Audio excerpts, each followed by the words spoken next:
Hello, good morning. ఎలా ఉన్నారు? నేను బాగున్నాను.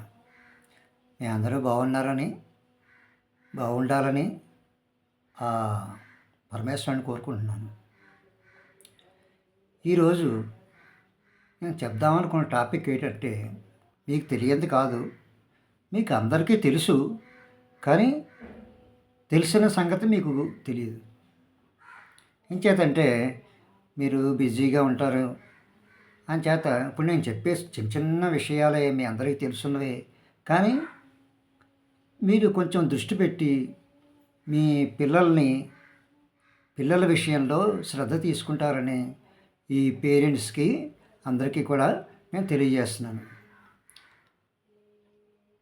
పిల్లలు చాలా సున్నిత మనస్కులు. ఏదైనా వాళ్ళకి వ్యతిరేకంగా జరిగినట్టయితే వాళ్ళు వెంటనే డిసప్పాయింట్ అవుతారు. ఆ విధంగా కొన్ని రోజులు గడిచేసరికి వాళ్ళు మెంటల్గా కూడా డిసప్పాయింట్ అయిపోయి డల్గా అయిపోతారు పిల్లలు. అంచేత పిల్లలు యాక్టివ్గా ఉండడానికి మీరు తీసుకోవాల్సిన జాగ్రత్తలు మీకు తెలుసున్నవే, మళ్ళీ ఒక్కసారి వింటారని చెప్పేసి మీకు ఈ జాగ్రత్తలు తెలియజేస్తున్నాను. ఏం లేదు, ప్రస్తుతం బళ్ళు రీఓపెనింగ్ అవుతున్నాయి. 12వ తారీఖు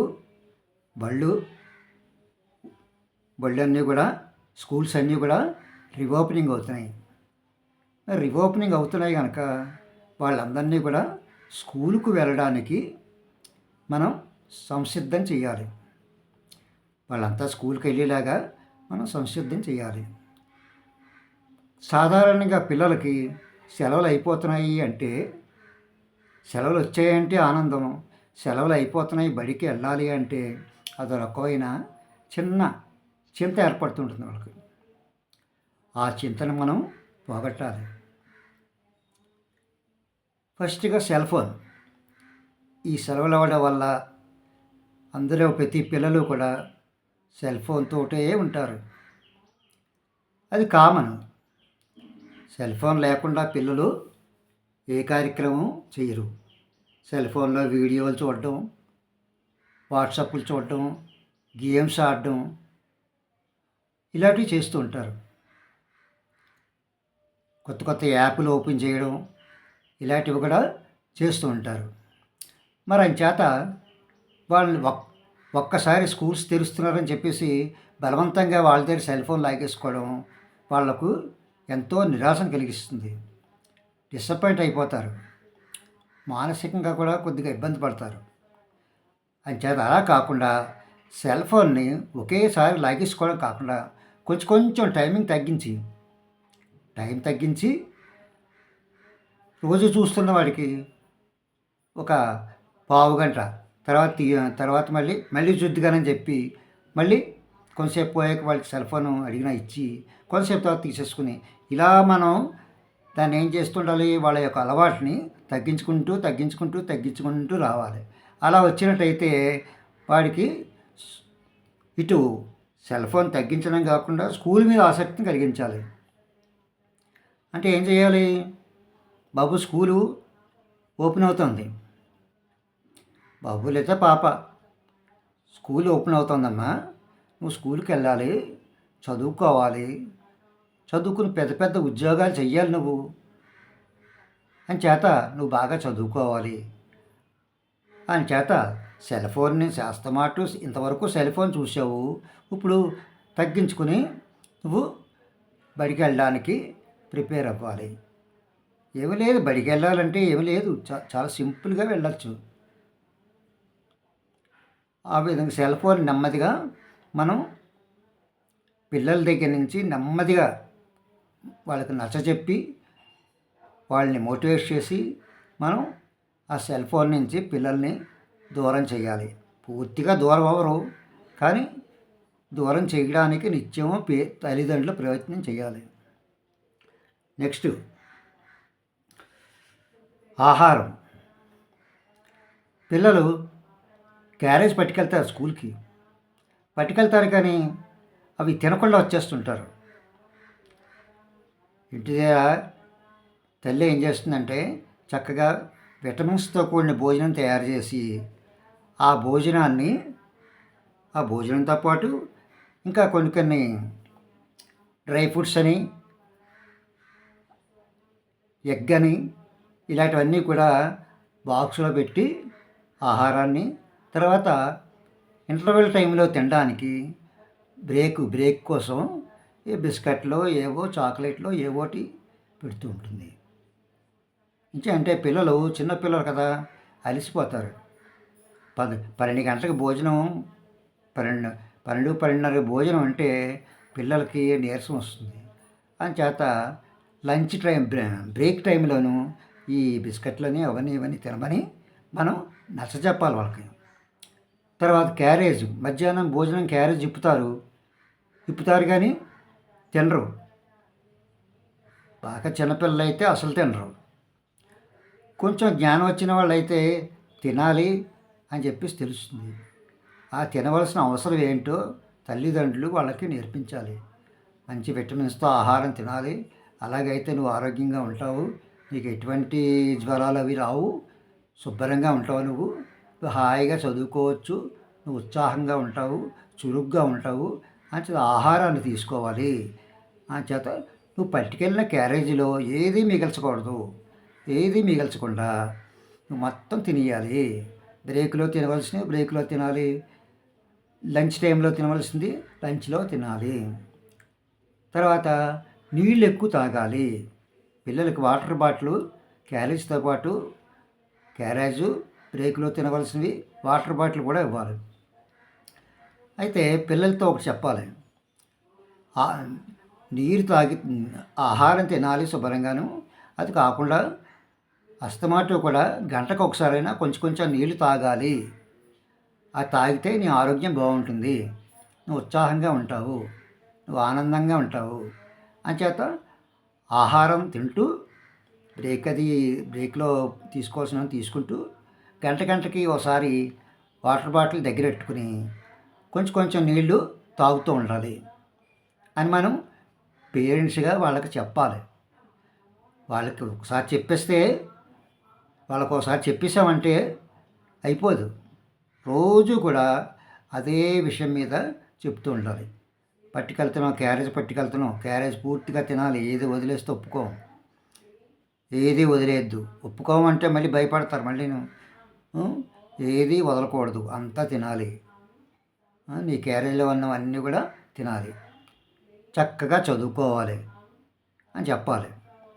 తర్వాత స్కూల్లో పిల్లలు వెళ్ళిన తర్వాత టీచర్లు కూడా ఏం చేయాలంటే వాళ్ళకి చదువు మీద ఇంట్రెస్ట్ తక్కువే ఉంటుంది పిల్లలకి. వాళ్ళకి ఆడుతూ పాడుతూ చదువుకునేలాగా ఉపాధ్యాయులు పర్యవేక్షణ చేయాలి. మొదట్లో పిల్లలు రావడానికి భయపడతారు, ఏడుస్తారు కూడాను చిన్నపిల్లలు ఉంటే. అంచేత ఏం చేయాలంటే వాళ్ళు స్కూల్లోకి వచ్చిన తర్వాత వాళ్ళని మంచి కథలు చెప్తూ, మంచి విషయాలు చెప్తూ, తల్లిదండ్రులతో ఎలా ఉండాలో చెప్తూ, అలాంటి విషయాలన్నీ కూడా టీచర్లుగా చెప్పవలసిన బాధ్యత ఉంది. కేవలం ఏదో పాఠాలు చెప్పేసాం అయిపోయిందని కాకుండా వాళ్ళకి కావలసినటువంటి మానసిక ధైర్యాన్ని పెంచాలి. అదే కాకుండా వాళ్ళకి అటు ఇటు వాళ్ళకి మనోధైర్యాన్ని ఇస్తూ వాళ్ళకి ఆటపాటలతో కూడా పిల్లల్ని లోపరుచుకోవడం అంటే ఏం లేదు, ఆటపాటలతో కూడా పిల్లల్ని మనం మోటివేట్ చేయాలి. ఈ విధంగా మోటివేట్ చేసినట్టయితే పిల్లలు ఎటువంటి స్ట్రెస్ లేకుండా పిల్లలు చాలా చక్కగా చదువుకుంటూ ఉంటారు, ఆడుకుంటూ కూడా ఉంటారు. నెక్స్ట్ ఏంటంటే పిల్లలు స్కూల్లో ఆడిస్తుంటారు, కానీ పిల్లలు కూడా బయట ఇండోర్లో అవుట్డోర్లో ఆడించడానికి టీచర్లు కృషి చేయాలి. టీచర్లందరికీ తెలియని విషయాలు కాదు, కానీ టీచర్లు కొంచెం శ్రద్ధ పెడితే పిల్లల మానసిక వికాసం బాగుంటుంది. అవుట్డోర్ గేమ్స్ అవి కూడా ఆడించాలి. ఇంటికొచ్చిన తర్వాత పిల్లలు ఇంటికొచ్చిన వెంటనే తల్లిదండ్రులు ఏం చేస్తుంటారు? తల్లిదండ్రులు ఇంటి దగ్గర నుంచి వచ్చి ఆఫీస్ నుంచి వచ్చిన వెంటనే సెల్ ఫోన్ చేత్తో పట్టుకుంటారు. సెల్ ఫోన్ చేత్తో పట్టుకుని ఇంటికొచ్చిన పిల్లల్ని, ఒరేయ్ ఏం చెప్పారులే ఇవాళ, ఏం చేస్తున్నావు, ఇవాళ ఎలా ఉన్నావు, ఫలానా సబ్జెక్ట్ టీచర్ ఏం చెప్పింది నీకు, ఎలాగుండాలి, నువ్వేంటి నేర్చుకున్నావు, నీకు ఏమైనా డౌట్లు ఉన్నాయా వాటి మీద అని చర్చిస్తూ పిల్లలతోటి ఆనందంగా మాట్లాడుతూ ఉండాలి. తల్లి సెల్ ఫోన్ పట్టుకుంటుంది, తండ్రి సెల్ ఫోన్ పట్టుకుంటాడు. ఆ విధంగా అయితే పిల్లలు ఇంటికి వచ్చిన తర్వాత ఏదో బ్రేక్ఫాస్ట్ పెట్టేస్తారు. బ్రేక్ఫాస్ట్ పెట్టేసి వాళ్ళని బయటికి వెళ్ళి ఆడుకోనరా అంటారు. అలా కాకుండా ఇంటికి వచ్చిన వెంటనే వాళ్ళతో మాట్లాడుతూ, అన్నం తిన్నావా నాన్న, ఏం చేస్తున్నావు, ఎలా చదివావు, మీ టీచర్లు ఏం చెప్పారు అని చెప్పేసి వాళ్ళతో కొంత సమయాన్ని కేటాయించాలి వాళ్ళకి. ఆ విధంగా కేటాయించకపోతే పిల్లలు ఏమనుకుంటారంటే సెల్ ఫోన్ ఉంటే చాలు అనుకుంటారు. అనుకుని పేరెంట్స్ సెల్ ఫోన్ చూస్తున్నారు కదా, మనం సెల్ ఫోన్ చూద్దామని చెప్పేసి ఇంటికి వచ్చిన వెంటనే ఏం చేస్తారు? మళ్ళీ సెల్ ఫోన్ పట్టుకుంటారు. వచ్చిన వెంటనే వాళ్ళకి మనం ఎంత సెల్ ఫోను వాడినా అది వేరే విషయం. పిల్లల విషయంలో మాత్రం సెల్ ఫోన్ ఎక్కువ వాడకూడదు. ఆ విధంగా వాడకుండానే మనం ప్రయత్నం చేయాలి. సాయంకాలం ఇంటికి వచ్చిన తర్వాత వాళ్ళకి ఏదో బ్రేక్ఫాస్ట్ ఏదో ఇచ్చి వాళ్ళతో కొంతసేపు తల్లి తండ్రి కూడా కొంతసేపు మాట్లాడి ఆ తర్వాత బయటికి వెళ్ళి ఆడుకోమని చెప్పాలి. బయటికి వెళ్ళి ఆడుకోమంటే ఏం ఆటలాడాలి వాళ్ళు? వాలీబాల్ అని, చిన్నపిల్లలు అయితే వాలీబాల్ ఆడలేరు. ఏదో కోతి కొమ్మచ్చని, పరుగుడు పందెం అని, ఇలాంటి చిన్న చిన్న ఆటలు వాళ్ళు ఆడుకునేలా చేయాలి. ఆ విధంగా చేసిన నాడు వాళ్ళకి ఆరోగ్యం కూడా శారీరక ఆరోగ్యం కూడా మెరుగ్గా ఉంటుంది, ఉత్సాహంగా ఉంటారు. పిల్లలు ఇంటికి వచ్చిన తర్వాత వాళ్ళని శుభ్రంగా స్నానాలు చేయించో లేకపోతే కాళ్ళు కడుక్కోమనో చెప్పి ఒక టైం అంటూ అలవాటు చేయాలి. సరిగ్గా 6 గంటలకల్లా నువ్వు ఇంటికి వచ్చేయాలి, ఈ లోపల ఫ్రీగా ఆడుకో అని చెప్పాలి. చెప్పి వాళ్ళు ఇంటికి వచ్చిన తర్వాత వాళ్ళు ఏం చేస్తున్నారు, మళ్ళీ ఇంటికి వచ్చిన తర్వాత సెలవు పట్టుకుంటున్నారా అని మనం చూసి వాళ్ళకి కాళ్ళు చేతులు కడుక్కోమని వాళ్ళని శుభ్రంగా 7 అయ్యేసరికల్లా 6-7 అయ్యేసరికల్లా పిల్లలకి ఆహారం చిన్నపిల్లలు అయితే తినిపించాలి. పెద్దవాళ్ళు అయితే కంచంలో పెట్టి తల్లి దగ్గర ఉండాలి. తల్లి దగ్గర ఉన్నాడు పిల్లలు తిండం మానేసి అటు ఇటు చూసినా తినమని చెప్పేసి తల్లి చెప్తూ ఉంటుంది. ఆ విధంగా దగ్గరుండి వాళ్ళ చేత తినిపించాలి. ఆ విధంగా తినిపించకపోతే పిల్లలు తినరు. పిల్లలు ఏంటంటే ఎప్పుడూ కూడా ఆట చేసి ఉంటుంది, ఇప్పుడు సెల్ ఫోన్ చేసి ఒకటి వచ్చేసింది అని చేత పిల్లలు తినరు. సెల్ ఫోన్ చూస్తూ కూడా భోజనం చేయడానికి ప్రయత్నం చేస్తారు. సెల్ ఫోన్ వాళ్ళకి ఇవ్వకూడదు. ఆ టైంలో భోజనం మీదే దృష్టి పెట్టేలా చేయాలి. చక్కటి భోజనం అది పెట్టి వాళ్ళు భోజనం చేసిన తర్వాత కొంతసేపు చదివిస్తే చదివించి, చదవకపోయినా పర్లేదు, బళ్ళు అంతా వాళ్ళు చదువుకునే వచ్చారు కనుక వాళ్ళకి మంచి ఆరోగ్యకరమైన ఆహారాన్ని ఇచ్చి వాళ్ళని 8 వయసులకల్లా నిద్రపుచ్చాలి. సెలవుల్లో ఏమవుతుంది, వాళ్ళు సెల్ ఫోన్ చూసుకుంటూ ఒకళ్ళు 10 గంటలకు పడుకుంటారు, ఒకళ్ళు 11 గంటలకు పడుకుంటారు. పేరెంట్స్ చేసే పనే పిల్లలు కూడా చేస్తారు. పేరెంట్స్ ఏం చేస్తే వాళ్ళని అనుకరిస్తారు పిల్లలు. అంచేత ఏం చేయాలంటే సెల్ ఫోను సెలవుల్లో చూస్తారు, ఎక్కువగా చూస్తారు. అంటే పేరెంట్స్తో పాటు వాళ్ళు కూడా అలవాటు చేసుకుంటారు. నెమ్మదిగా సెల్ ఫోన్ని తగ్గించుకుంటూ వచ్చి తర్వాత ఏం చేయాలి, పడుకునేటప్పుడు వాళ్ళు పడుకోవడానికి 7 గంటలకల్లా లేకపోతే 8 గంటలకల్లా వాళ్ళని ప్రిపేర్ చేయాలి. ప్రిపేర్ చేసి తొందరగా పడుకోవాలి. తొందరగా పడుకుంటే తెలివితేటలు పెరుగుతాయి, ఆరోగ్యం బాగుంటుంది అని పేరెంట్స్ ఆ పిల్లలకి చెప్పి సరిగ్గా 8 అయ్యేసరికి లైట్లు అవి ఆర్పేసి పిల్లల్ని పడుకోబెట్టేయాలి. చాలు, అంతవరకు చాలు. వాళ్ళు ఎక్కువ చదవక్కర్లేదు, ఆడుతూ పాడుతూ చదివితే చాలు వాళ్ళు. అలా పడుకోబెట్టిన తర్వాత ఉదయాన్నే 6 గంటలకే నిద్ర లేపాలి వాళ్ళని. వాళ్ళు తొందరగా లేవరు. లేపుతున్న కొద్దీ వాళ్ళు అలాగా లేస్తాను అంటూ ఉంటారు. లేవరు. వాళ్ళకి బద్ధకం ఉంటుంది. అంచేత లేవబుద్ధి అవ్వదు. వాళ్ళని సున్నితంగా లేపి వాళ్ళకి బెడ్ టైం అవుతుంది, లేవాలి, మొహం కడుక్కొని బ్రష్ చేసుకోవాలి, స్నానం చేయాలి,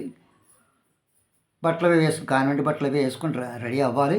కాన్వెంట్ అయితే కాన్వెంట్, గవర్నమెంట్ స్కూల్ అయితే గవర్నమెంట్ స్కూలు వేసుకొని రెడీ అవ్వాలి. తొందరగా ఇంటి దగ్గర బ్రేక్ఫాస్ట్ తినాలి అని దగ్గరుండి బ్రేక్ఫాస్ట్ అది పెట్టి పిల్లల్ని హ్యాపీగా ఆనందంగా నవ్వుతూ స్కూల్కి వెళ్ళేలాగా చేయాలి. అదొక విషయం. మరొక విషయం ఏంటి? నిద్ర. పిల్లలు సాధ్యమైనంత వరకు కూడా 8 గంటలు 9 గంటలు నిద్రపోవాలి. ఆ విధంగా నిద్రపోయినటువంటి పిల్లలు ఎప్పుడూ కూడా నిత్యం ఆరోగ్యంగా ఉంటారు. రోజు చాలా హుషారుగా చురుగ్గా ఉంటారు. దానివల్ల తెలివితేటలు కూడా పెరుగుతాయి. నిద్ర మనిషికి ఎంతో ముఖ్యం. పెద్దవాళ్ళకి నిద్ర 7 గంటలు 8 గంటలు సరిపోతుంది, కానీ పిల్లలకు మాత్రం 8 గంటలు 9 గంటలు కూడా పడుకోవాల్సి ఉంటుంది.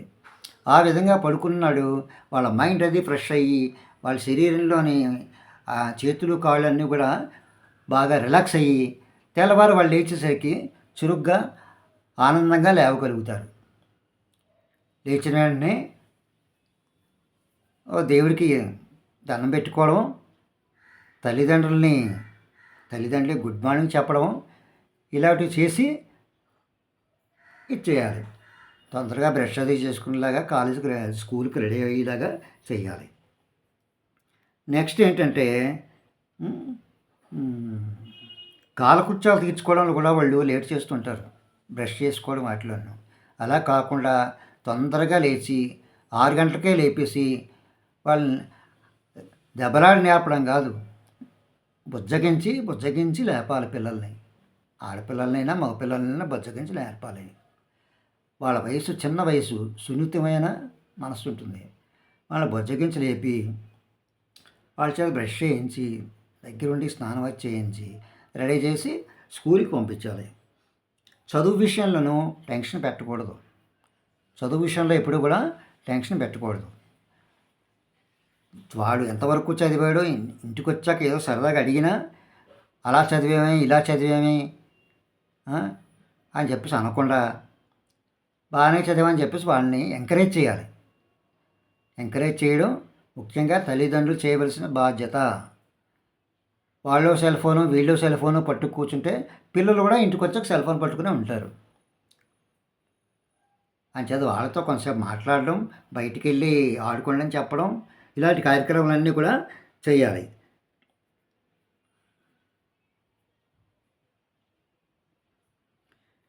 ఇలాంటివన్నీ పిల్లలకి పేరెంట్స్ దగ్గరుండి చేయించడం వల్ల వాళ్ళకి ఆరోగ్యం బాగుంటుంది, శారీరకంగా ఆరోగ్యం బాగుంటుంది, మానసికంగా ఆరోగ్యం బాగుంటుంది.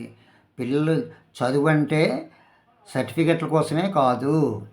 చదువు అంటే కేవలం మీరు ఒక తెలివితేటల కోసం ఉపయోగపడేది చదువు. అంచేత మీరు చదవగలిగినంతే చదవండి. అంతేగాని ఎక్కువగా చదవడానికి పేరెంట్స్ స్ట్రెస్ ఇవ్వకూడదు. అలా చదవాలి అని చెప్పి స్ట్రెస్ ఇవ్వకూడదు. ఎలా చదివినప్పటికీ మనం పట్టించుకోకుండా వాళ్ళని చదువు మీద దృష్టి మళ్ళీలాగే చెయ్యాలంతే. తర్వాత పిల్లల్ని ఇంకో పిల్లాడితో పోలుస్తూ ఉంటారు. పలానా పిల్లాడికేమో మీ ఫ్రెండ్కేమో అన్ని మార్కులు వచ్చాయి, నీకు తక్కువ మార్కులు వచ్చాయి, వాళ్ళ నువ్వు చదవట్లేదు, నువ్వు బాగా చదవాలి, కష్టపడి చదవాలి అని ఇలాంటివన్నీ కూడా పిల్లల్ని ఇతరులతో పోల్చకూడదు. చక్కగా వాళ్ళకి ఏంటంటే చదువు చాలు, బాగానే చదువుతున్నావు, ఇలా చదివితే చాలు, నువ్వు అభివృద్ధిలోకి వస్తావు అని చెప్పాలి. కానీ పక్కవాడికి మీ ఫ్రెండ్కి ఏమో ఎన్ని మార్కులు వచ్చాయి, ఎంత బాగా చదువుతున్నాడు, నువ్వు కూడా అలా చదవాలని మాత్రం ఎట్టి పరిస్థితిలో కూడా చెప్పకూడదు. పిల్లలు ఆడుతూ పాడుతూ చదవాలి. ఈ విషయాలన్నీ తల్లిదండ్రులకు తెలిసిన విషయాలే, కానీ కొంచెం నా ఇంత దయించి కొంచెం పిల్లల విషయంలో శ్రద్ధ తీసుకుంటారని నేను ఆశిస్తున్నాను. సాయంకాలం అయ్యేసరికి తల్లేమో టీవీ సీరియల్స్ చూసుకుంటూ ఉంటుంది, లేకపోతే సెల్ ఫోన్ చూసుకుంటూ ఉంటుంది. తండ్రిని ఆఫీస్ నుంచి ఇంటికి వచ్చి సెల్ ఫోన్ చూసుకుంటూ ఉంటాడు. అలా కాకుండా పిల్లలతో మమేకమై పిల్లల చేత బాగా వాళ్ళతో మాట్లాడి మంచి చెడ్డ తెలుసుకుని, వాళ్ళకి ఏ సబ్జెక్ట్ బోధపడలేదో ఏ సబ్జెక్ట్ బోధపడిందో తెలుసుకుని, వాళ్ళకి ఏమైనా డౌట్లు ఉంటే, పిల్లలకి చాలా డౌట్లు వస్తుంటాయి. సాయంకాలం ఇంటికి వచ్చేసరికి వాళ్ళకి ఎన్నో డౌట్లు వస్తాయి. ఆ డౌట్లన్నీ కూడా చాలా సున్నితంగా పిల్లలకు అర్థమయ్యేలాగా మనం చెప్తూ, నీతి కథలు చెప్తూ, చక్కటి విషయాలు చెప్తూ పిల్లల్ని ఆరోగ్యంగా ఆనందంగా చదువుకునేలా చేయాలి. ఈ విషయాలన్నీ నాకేదో తెలుసని కాదు, మీ అందరికీ తెలుసున్నవే. ఒక్కసారి జ్ఞాపకం చేద్దాము, బడి తెలుస్తున్నారు అంచేత ఒక్కసారి జ్ఞాపకం చేద్దామని చెప్పేసి జ్ఞాపకం చేశాను. అంతేగాని అంతకన్నా మరేం లేదు. జై హింద్.